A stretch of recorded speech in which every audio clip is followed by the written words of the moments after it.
it's my great pleasure to introduce our guest lecture for today, Dr. Dorival Mendes Rodrigues.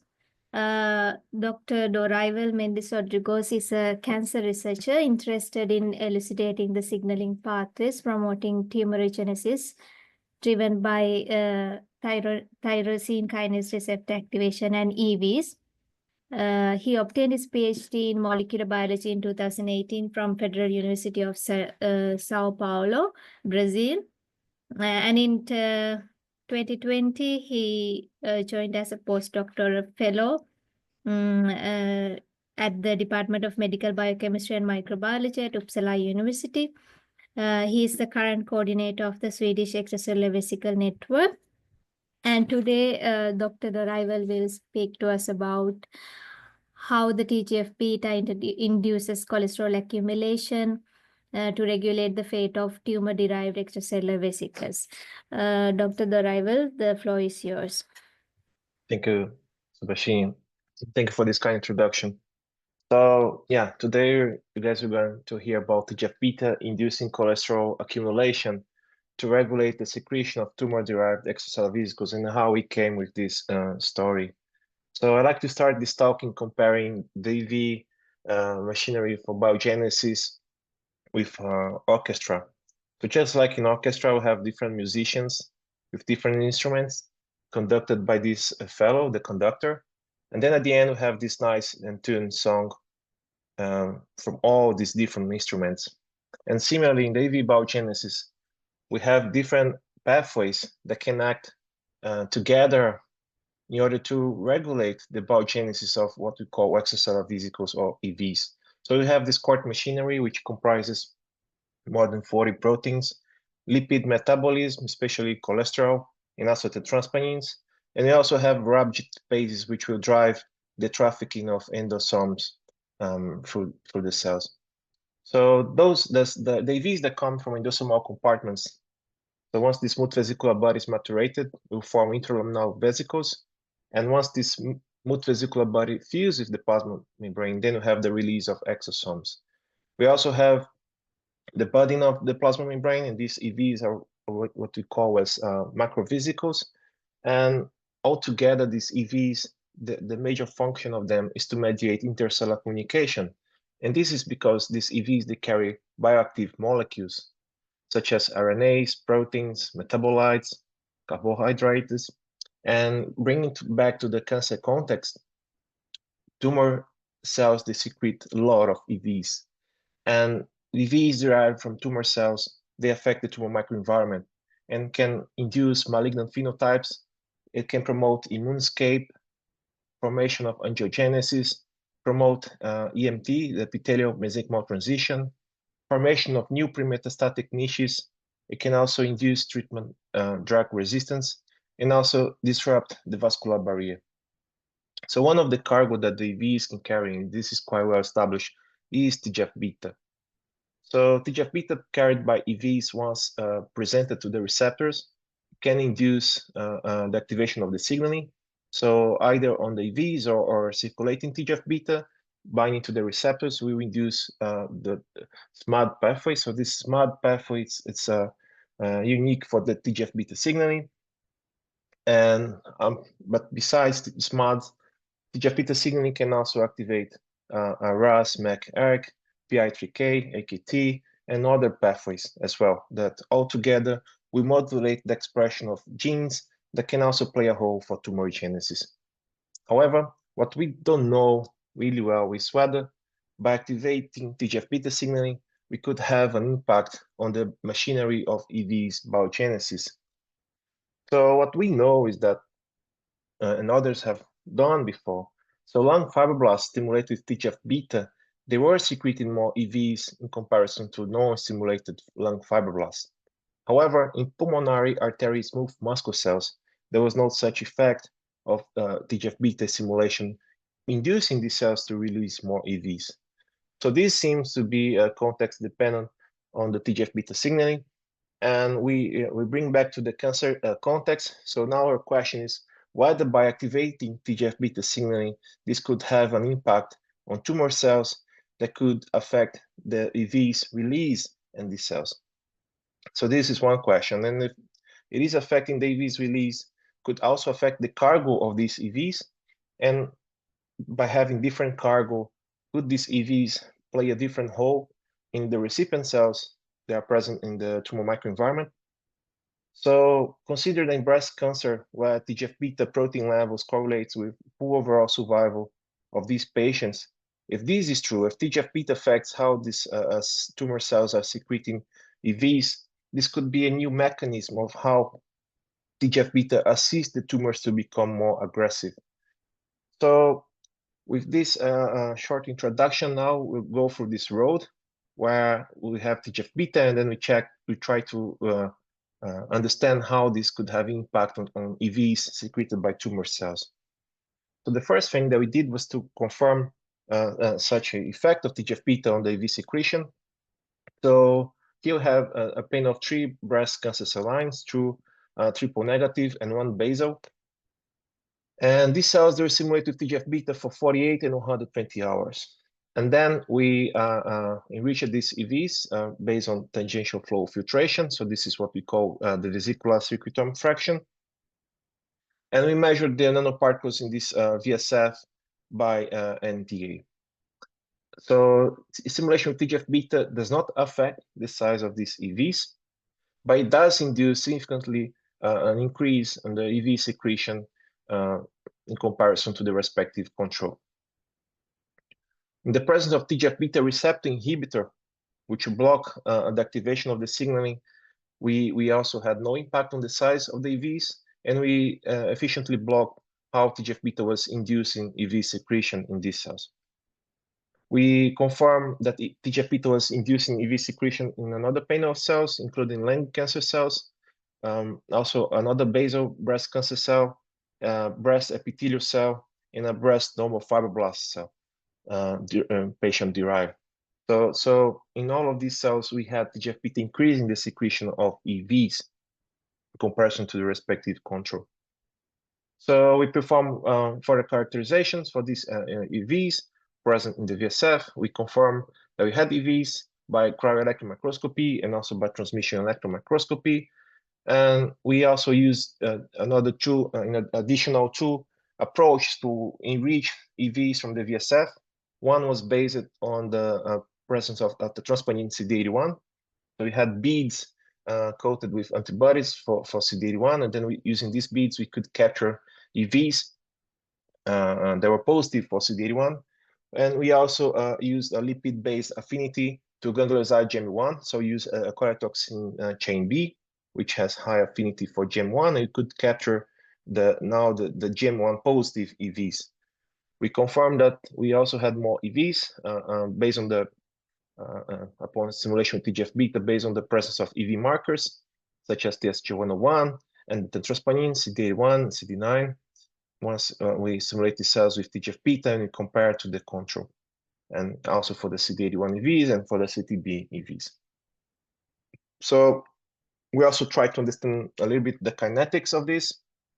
So upon simulating these cells with TGF-beta, instead of adding at the 0 time point the TGF-beta receptor inhibitor, we treated the cells after 8 hours since the stimulation started, and also 24 hours after we started this stimulation.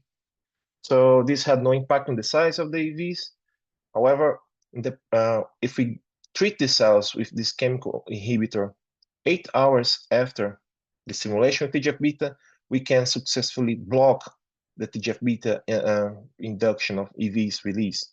But if you do that in a later time point, in 24 hours, this had no impact. So something is happening in between 8 and 24 hours. That's the crucial moment to have EVs released.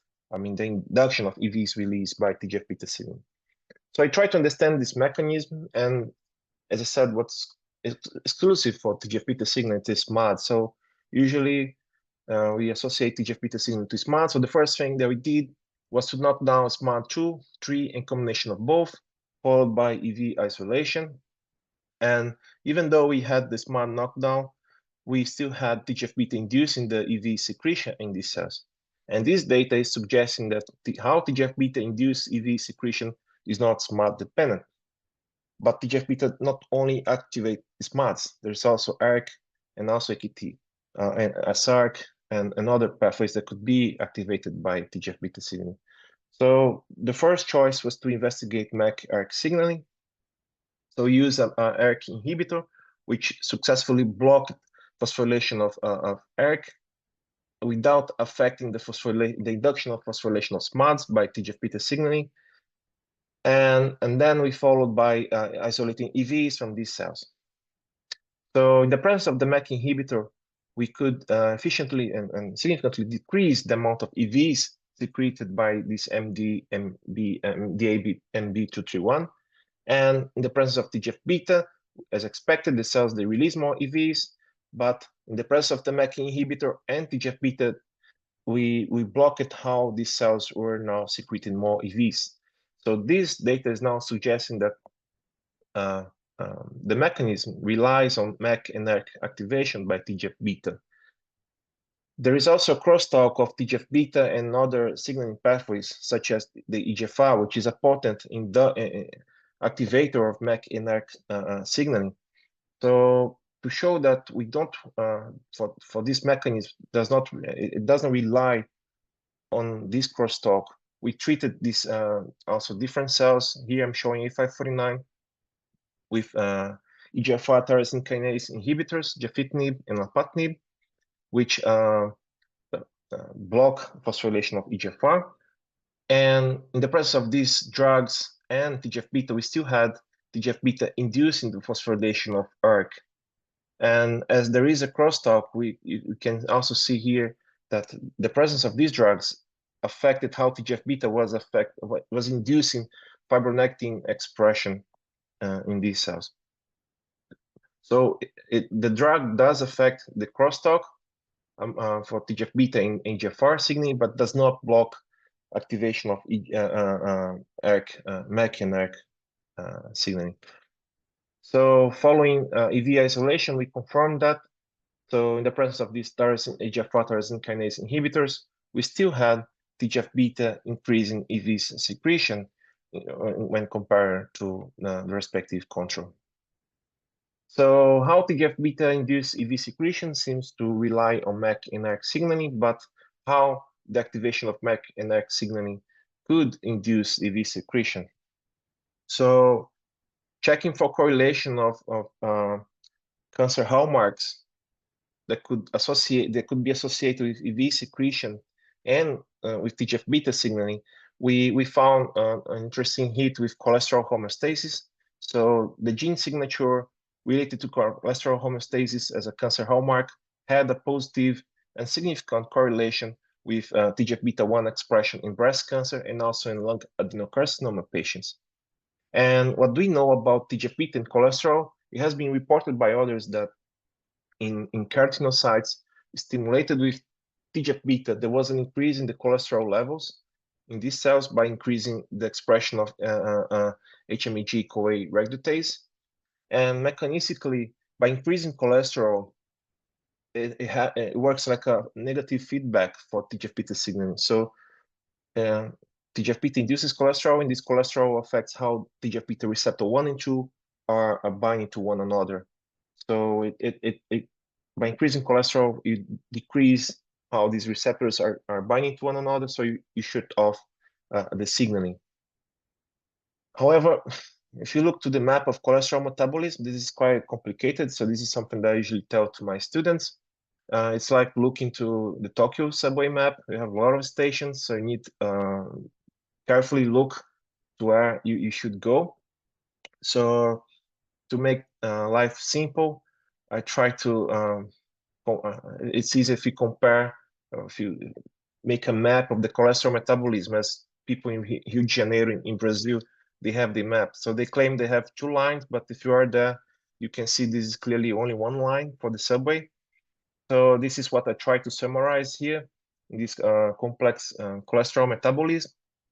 So, and also I'm highlighting some of the genes and enzymes that will appear on the next slide. So we have fatty acid bind protein 5, which transfer fatty acids to cholesterol synthesis. the HMG-CoA reductase previously mentioned, and we also had simvastatin, which is a statin and block the activity of this enzyme. So we also have this squalene epoxidase and also the DHCR7, the hydrocholesterol reductase. And also have the C5D and START4. And we also use this DHCR7 inhibitor, which blocks the activity of this DHCR7, which is important for both block and Kadush-Russell pathway synthesis, the final step for cholesterol synthesis. So the first thing that we did was to confirm whether TGF-beta could increase the cholesterol amount in these cells that we were working with. So here, showing only MJ cells, we could see that TGF-beta does increase the amount of cholesterol in these cells upon treatment for 48 hours. And then in the presence of the MEK inhibitor, we not only decrease significantly the amount of cholesterol in these cells, but we also blocked how TGF-beta was increasing the cholesterol level amount in these MDA cells. We also confirmed that EVs secreted by this breast cancer cell line carried more cholesterol in comparison to the respective control. And looking back now for this gene correlation, we sought to validate whether TGF-beta could induce the expression of some of those genes. So stimulating MDA cells for 48 and 120 hours, we confirmed that DHCR7, the fatty acid binding protein 5, and the squalene epoxidase, the expression of these genes was increased by TGF-beta signaling activation. And these rely on MEK and ERK, as in the presence of the MEK inhibitor, TGF-beta failed to induce significantly the expression of these genes in a panel of cells. And here we are only showing, I'm only showing MDA cells. We confirmed the messenger RNA data by also checking the protein levels of the HCR7, which was increased upon TGF-beta stimulation and decreased, and TGF-beta fails to increase the expression of this protein in the presence of the MEK inhibitor. So it is known that the sterol regulatory element binding protein 2, the SRB2, is a transcription factor that is activated by MEK and ERK signaling and can promote the expression of genes related to cholesterol synthesis, including DHCR7, the squalene epoxidase. So we sought to confirm that these previous findings, and also that in the presence of TGF-beta, we could have an activation by increasing the phosphorylation of this transcription factor in MDA cells.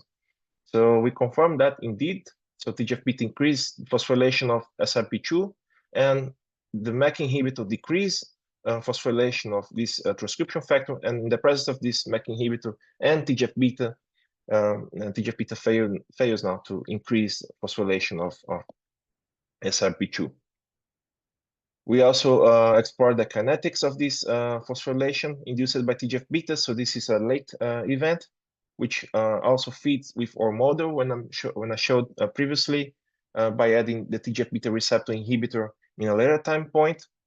So we only could find an increase in the phosphorylation of SRB2 upon 24 hours and also 48 hours, as shown in both immunoblots. And we also checked the kinetics of DHCR7 expression upon TGF-beta stimulation, and which also fits with the time point where TGF-beta increased phosphorylation of SRP2. So only upon 24 hours of TGF-beta stimulation, we could see now a significant increase in the expression of the HCR7 in comparison to the respective control. So in addition to this, we also performed the knockdown of SRP2, and in the absence of this transcription factor, TGF-beta fails to induce the expression of the HCR7 and squalene epoxidase. It also decreased, the knockdown of SRP2 also decreased cholesterol levels in MDA cells. And in the absence of this transcription factor, TGF-beta fails to increase cholesterol in these cells. Similarly, upon EV isolation, we could see that in the absence of SRP2, these cells, MDA cells, they are secreting a lower amount of EVs in comparison to the control, and TGF-beta fails to induce EV secretion in these cells. So looking back specifically to DHCR7, so this enzyme it is highly expressed in tumor samples in comparison to normal tissues in breast cancer and lung adenocarcinoma cells, and also its expression correlates with poor overall survival in breast and lung carcinoma patients, and with no response to chemotherapies in breast cancer patients.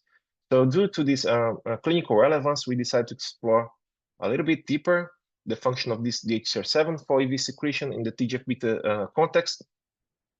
So we performed a knockdown of the DHCR7, which decreased the cholesterol amount in these MDA cells, and in the absence of the DHCR7, TGF-β fails to increase cholesterol, the cholesterol levels in these cells. Following EV secretion, so in the absence of the DHCR7, TGF-β also failed to increase the EV secretion, and as like in the absence of this DHCR7, the cells are secreting low amount of EVs. We then decided to use the chemical inhibitors against DHCR7 and simvastatin. So simvastatin significantly decreased the cholesterol levels in these cells as expected, and in the presence of both drugs, TGF-β fails to increase the cholesterol levels. And similarly, for when we're looking for the EVs secreted by MDA cells, in this case, DHCR7 and simvastatin blocked how TGF-β was inducing EV secretion. So together with this data, we are now revealing that upon MEK and ERK activation by TGF-β signaling, there is activation of SRP2, which induced expression of DHCR7, increasing the cholesterol levels that will reflect on the EVs secreted by these cells. So I like this picture. This was on a trip I did a long time ago, but maybe this cartoon summarized better what I just said. So going back to the orchestra, I invite you to think of TGF-β as a conductor or a novel conductor for the EV's biogenesis orchestra, whereby activating ERK, MEK and ERK, it will activate SRP2, and this transcription factor will induce DHCR7 expression, increasing the cholesterol levels. And by increasing the cholesterol levels, now we have more EVs being secreted by these tumor cells. Another question that we had was what could be the EV cargo from these cells stimulated with TGF-β in comparison to non-stimulated TGF-β cells. So we decided to explore the protein content of these EVs, and we performed mass spectrometry from both CD81 and CTB EV subpopulations. We could see that the control EVs, they kind of cluster together, while the TGF-β induced EVs, they are more heterogeneous in comparison to the control. And when you're looking for a specific cargo of these two subpopulation of EVs, we could see that the TGF-β induced ones, they were enriched for metalloproteinases and also integrins when compared to the control EVs. And looking specifically for this unique cargo for each EV subpopulation, we performed pathway analysis, and we confirmed that both EVs, they carried extracellular vesicles terms, even though these were unique proteins. But what is important here to mention is that the TGF-β induced EVs, they were now enriched for terms in the molecular function gene ontology related to TGF-β signaling. So this was for the CD81 positive EVs, but similarly, we also found that for the CTB positive EVs, when they're looking for biological process. So we reached now this, so these EVs are reaching molecules that are related to TGF-β signaling, showing that these EVs, the cargo of these EVs reflect the state of the cells they were inserted to. When you're looking now for the common proteins from these EV subpopulations, we still could see interesting molecules that were enriched upon TGF-β stimulation, such as MMP9 and TGF-βI. Both are TGF-β responsive genes. And we also sought to understand whether the presence of this cargo on the EVs was just as a reflect from TGF-β affecting the expression of these genes. So what we're showing here on the bottom in MDA cells and ZDAR cells is a gene expression on the cells upon TGF-beta stimulation. And so on the green box, we have genes that were unique or enriched for EV's control, while in the red box, we have genes that were enriched or unique for the EVs induced by TGF-beta. And what we can see here, so CDK1, BMP4, and TGF-beta receptor 3, the expression was significantly decreased upon TGF-beta stimulation, which could reflect why we could detect more of these genes on the control EVs and not on the TGF-beta induced EVs. While MMP2, MMP9, and TGF-bI, the expression of these genes were enhanced by TGF-beta stimulation, confirming that the fact that we now enrich MP9 on the EVs, it's because we are now activating TGF-beta signaling. However, few genes like NOG and MP10 and integrin beta-5, the expression of these genes was not affected by, or it did not correspond to the reflecting cargo on the EVs. So integrin beta-5 and MP10 was not affected by TGF-beta, while noggin was induced by TGF-beta. So what I'm trying to say is that there are additional mechanisms that sort these proteins, the product of these genes as a protein to the EVs, and these also deserve for deserve to be further explored. So looking back to this MMP9, this is also important. So we also found TGF-beta by mass spectrometry on these EVs, and we couldn't find any difference on the amount of TGF-beta from the control EVs versus the TGF-beta induced EVs. And we'll go back to this in a short moment. So looking back to this MMP9, this is also a protein that has clinical relevance. So it is increased in tumor samples in comparison to normal tissues.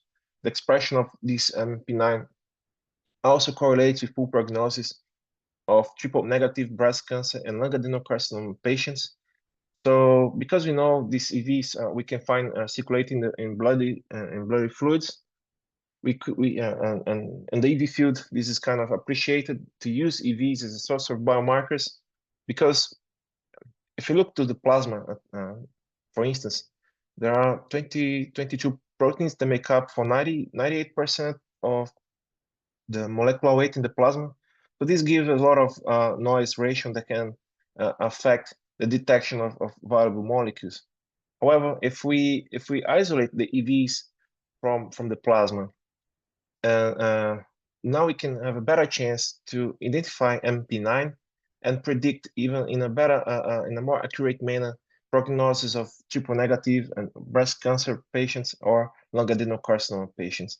So this also opens a new perspective that identifying MP9 on EVs from cancer patients could predict the prognosis and also how TGF-beta signaling is activated in these patients. So as I mentioned, we couldn't find the different expression of TGF-beta in these EVs. However, so it's important to mention, so TGF-beta is secreted in a latent complex. And the question is, the TGF-beta associated to these EVs was in a latent complex, or was it the mature TGF-beta? So the mass spec does not reveal this answer. So what we did ELISA for mature TGF-beta, and then upon treating these EVs with hydrochloride, we can release the mature from the latent complex. So now we can measure the total amount of TGF-beta that we had on the EVs. So we confirm that indeed, when you compare control EVs versus TGF-beta induced EVs, we had no difference on the amount of total TGF-beta. However, if you don't treat this EV with hydrochloride, you can detect only the mature TGF-beta carried by these EVs. And we could see that the TGF-beta induced EVs, they do have more mature comparison to the control.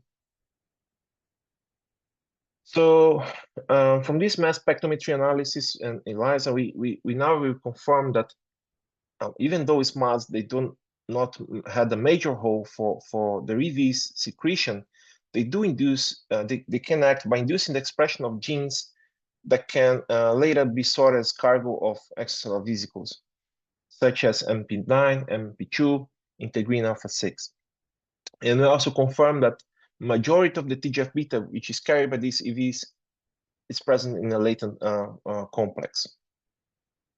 Fine. So these EVs, they carry these molecules, but do they exert any function? So this was our next question. So to address that, we first perform the characterization of the routes of how these EVs interact with the recipient cells.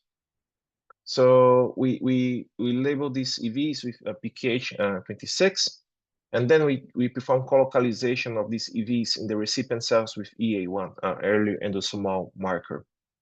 And we could see upon 3 hours of treatment with EVs in these MDA cells that we had colocalization, with some colocalization of EVs and EA1, but we still had compartments that were not sharing colocalization, suggesting either endosomal escape or membrane fusion or other mechanism of internalization of these EVs by the recipient cells.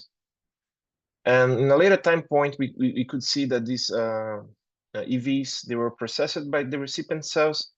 And we also treated MDA cells with heparin. So heparin, it's well known to block EV internalization. So in the presence of heparin, we successfully block how MDA cells were uptaking EVs. And why is that? So just to keep in mind, so the next experiment that we did was to treat MDA cells with similar amount of nanoparticles and with mature TGF-beta. And then we perform CAGA luciferase promoter reporter. So CAGA is the binding motif of the SMADs. And by doing this, we can measure SMAD activation induced by TGF-beta signaling. So using similar amount of EVs, we could see that both EVs, they induce the signaling in a similar manner as the mature TGF-beta that we gave to the cells.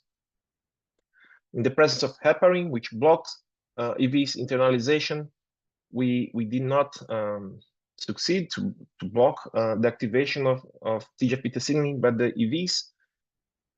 However, when we treat these EVs with a TGF-beta monoclonal antibody, we now successfully blocked how these EVs were inducing TGF-beta signaling activation in the recipient cells.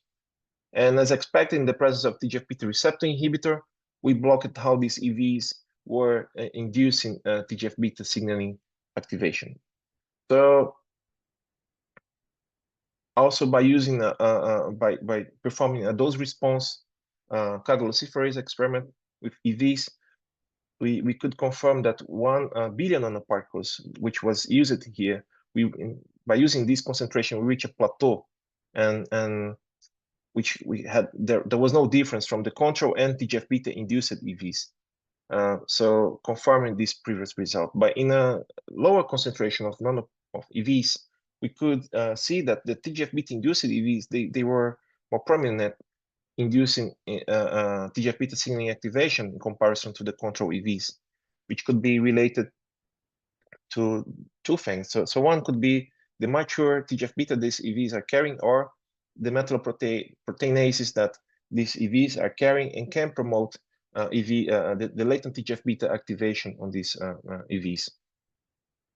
So another way to confirm that EVs were indeed promoting this, so we depleted CD81 positive EVs from this VSF, and by depleting this EV subpopulation, we decreased how TGF-beta signaling was activated by the EVs in comparison to the respective control.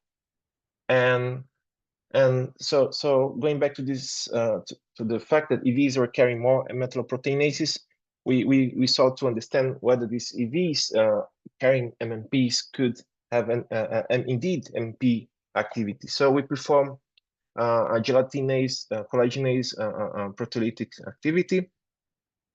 So we confirm that both EVs, they do had MMP activity, and the TGF-beta induced EVs, because they have more MMPs, they had a high activity in comparison to the control EVs.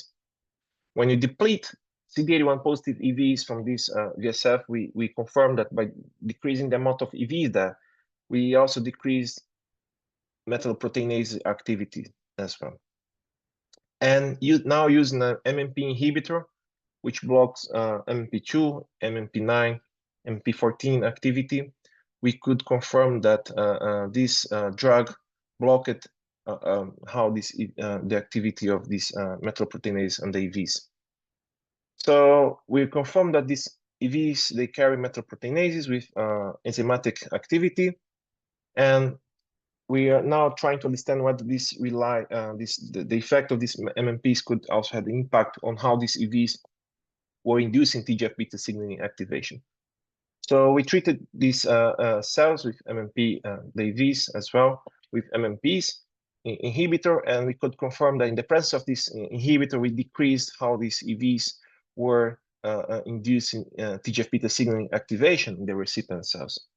And we also treated these EVs with a proteinase case. So this will digest the proteins on the surface of the EVs. And then we also blocked efficiently how these EVs were promoting TGF-β signaling activation. So this confirmed that the MMPs carried by these EVs, they're relevant they have functional activity. I'm not showing here. They also had an impact to promote the release of the latent, of the mature from the latent TGF-β complex. And because of these MMPs carried by these EVs, they play a role for how these EVs are promoting TGF-β signaling activation in the recipient cells. So in addition to this, we also perform some functional assays related to mobility of the recipient cells. I'm showing here so how these cells were invading a matrigel matrix. So we pre-treated these cells with EVs for 48 hours, and then we seeded these cells on the matrigel. And then we measure the amount of cells that invaded through this matrix. And we confirm that the cells treated with EVs, they are more invasive in comparison to the control. And in the presence of the MMP inhibitor, we blocked how these how these EVs were inducing increasing motility in these recipient cells. We also, similarly, we pre-treated these cells with EVs, and then now we inoculate these cells into zebrafish embryos. So 48 hours post-fertilization, MDA cells pre-treated with EVs, they were inoculated into these zebrafish embryos following 24 hours, and then we measured the amount of extravasated clusters in the tail vein of these zebrafish embryos. And we confirm indeed that the cells that were pre-treated with EVs, they're more invasive in comparison to the control cells that were not treated with EVs.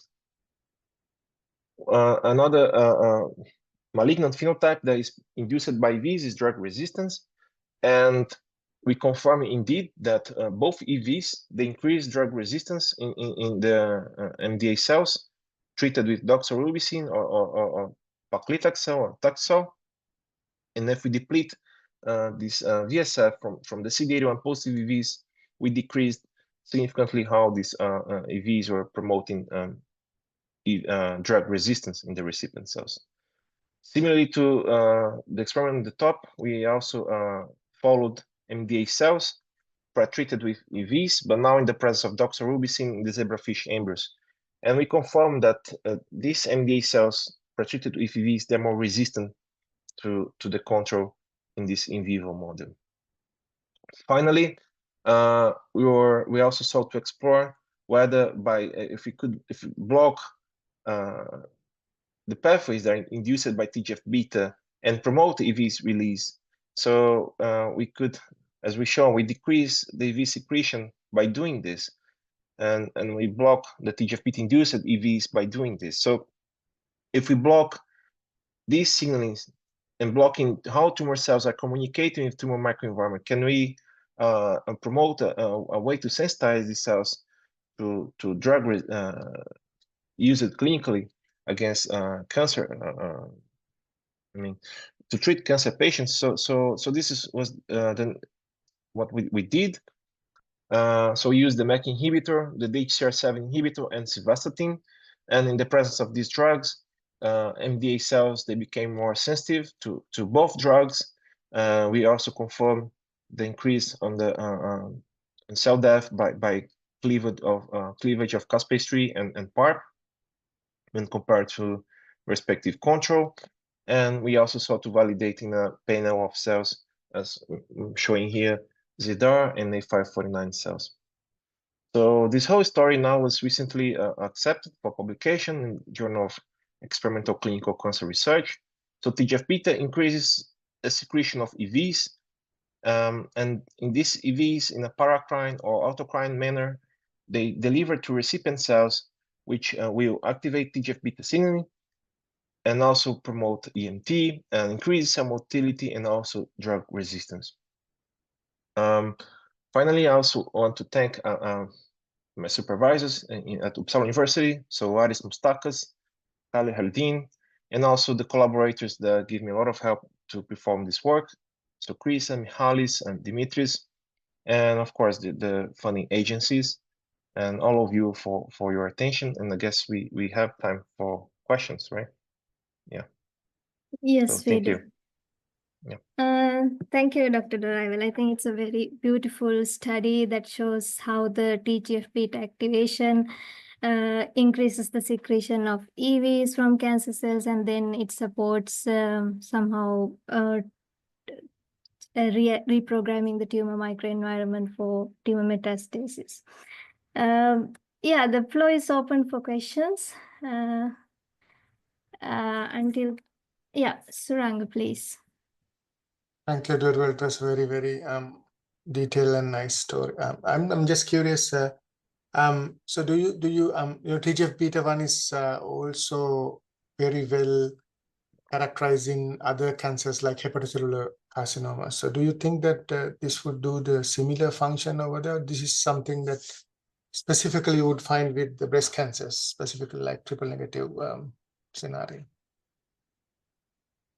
So I don't know. I don't recall anyone checking EV secretion pancreatic cancer. No, in hepatocellular cancer, carcinoma, not the pancreatic, HCCs. Yeah, I don't recall that. Because TGF-β is just because why I just asked in HCCs, TGF-β has been the key, one of the key component in induction of the cancer. I mean fibrosis and subsequent all these events. So would you expect?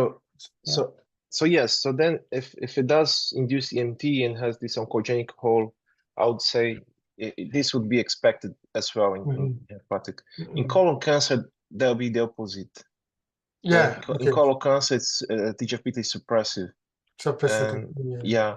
But this is it's a kind of context dependent, I would say, because this cholesterol induction, it does not happen in all the cells. So one must consider this. Yeah. But it's interesting that have you ever tried to use any SMAD inhibitors and try to block it? Because when you see when people use TGF-β as a focal point, they usually block the SMAD. But in your case, I'm not sure whether I grasp it correctly. Have you also used any SMAD inhibitors and then see the same thing like for EV biogenesis or anything? We did the knockdown of SMAD2, 3. It did not affect the EV. I mean, we still had TGF-β increase in EV secretion, and even in the absence of SMAD, TGF-β was still inducing the expression of these genes related to cholesterol biosynthesis. So this is that why means it has some other alternative pathway in action. Correct. Yeah. Correct. Okay, that's good. That's interesting. Thank you for the nice. Thank you for the question. Yeah, I also have some questions. Like, it is very beautiful that how you show that how TGF-β induces EV secretion. But I have this question. There were like multiple papers now I read recently published in JSF and all. They are saying that another way of inducing EV secretion in cells is like autophagy activation. and I have read that TGF-beta actually activate autophagy, secretory autophagy in cells.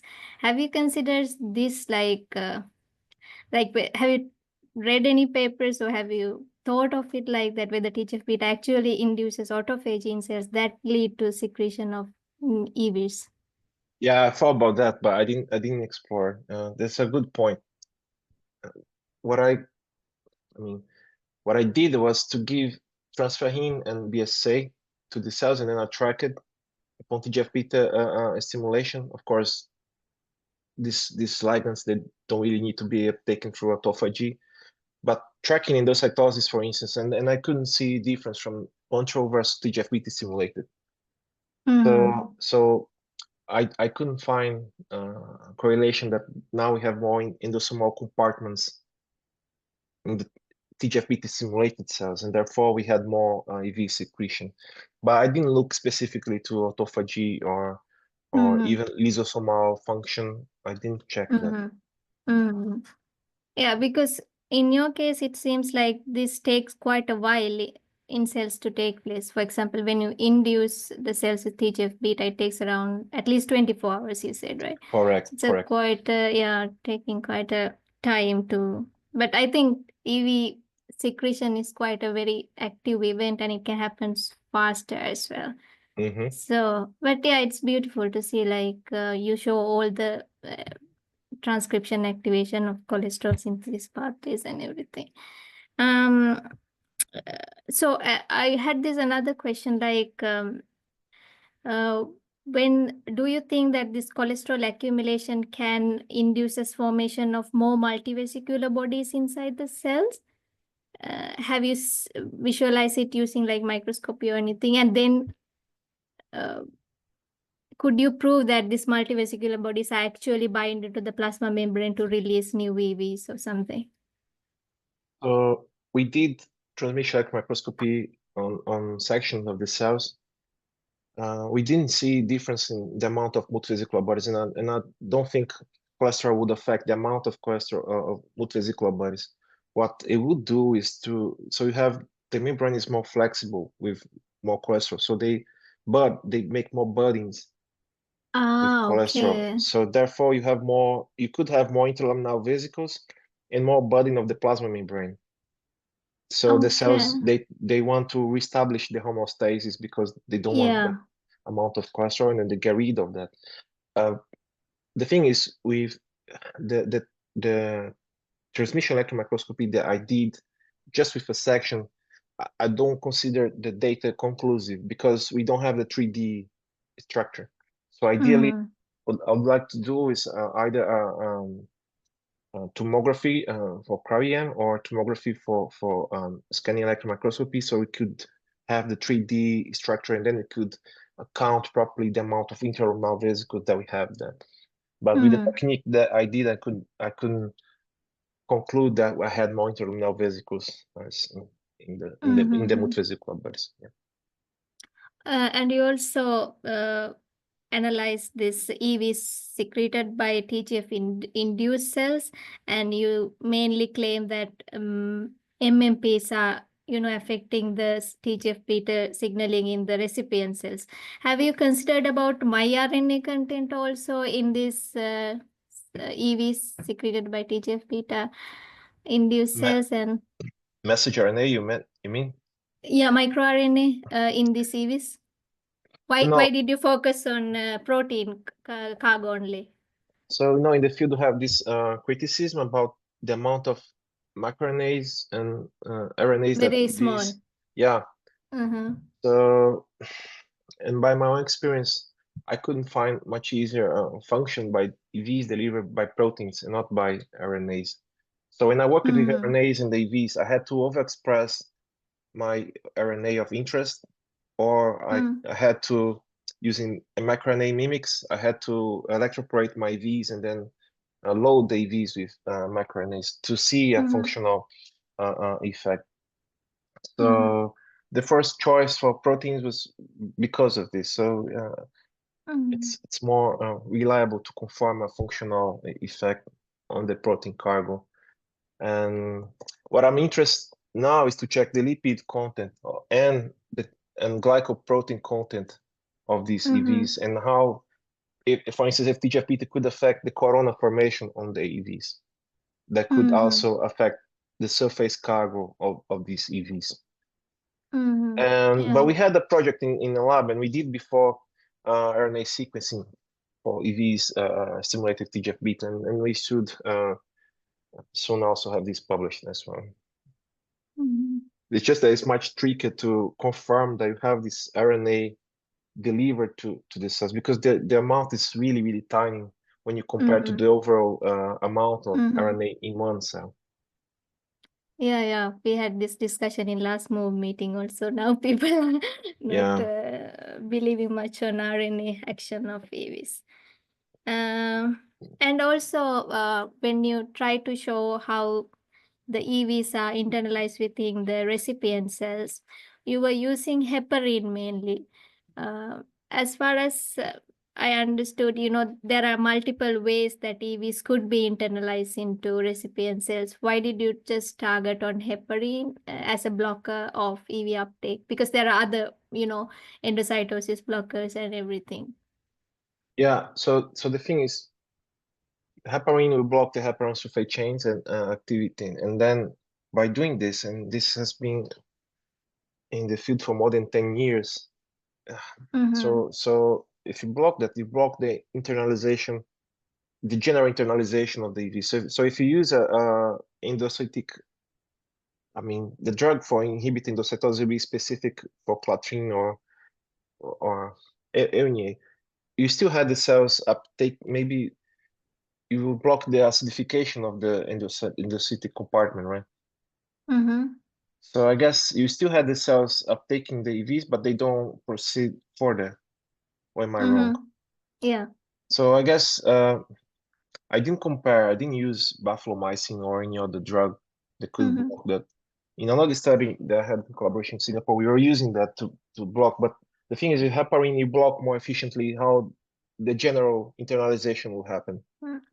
So the question was like, so if you, according to your results, it seems like EVs first bind to the receptors on the cells, this is HSPGs, and then get internalized, right? So it seems like a very specific event. But I was wondering whether EV internalization could be more spontaneous, like it is, spontaneously taken inside by less specific mechanisms like phagocytosis or just membrane fusion and all these things. I think need more clarification when we talk about EV biology. Because I study this EV uptake in endometrium, and we found that actually this clathrin mediated endocytosis is involved in our context, like but it can depend on the different scenarios we are studying. If the audience doesn't have much other questions, I think it's time to thank Dr. Dorival. It was a very interesting study. Thank you. And we wish you best luck Thank you. for your future experiments. And hopefully we can see each other in MOVE meeting Yes. if you come to Estonia this year. Yeah, looking forward to go to Tartu and for the movie next September or October. Right? Yeah. Thank you. Thank you very much, everyone, for joining us for the guest lecture series. See you all in next guest lecture. Thank you. Bye.